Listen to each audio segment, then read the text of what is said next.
Баршаңызға сәлем, мен каналыма қош келдіңіздер. Мен бүгін осындай ірімшік қосылған, творог қосылған творожный кекс пісіремін. Жасалу жолы өте оңай және жұмсақ болып шығады.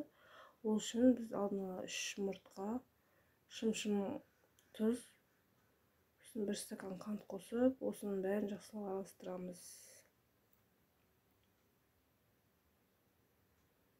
Өте тез дайындалады. 200 граммдай творог, 100 грамм ерітілген сары май қосып, 1,5 стакан ұн, 1,5 шай қасық разрыхитель қосып араластырдым. Тестіміз қою болады. Формаға қойып шықтым осылай.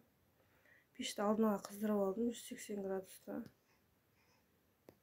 Қызып тұрған пешке 20-25 минут пісіріп алдым. Бірақ әркім өз пешін пісіруіне қарай пісіреді. Осындай жұмсақ әрі дәмді болып шықты. Видеом ұнаса, лайк басыңыздар. Видеомды соңына дейін қарағандарыңыз үшін рахмет. Сау болыңыздар.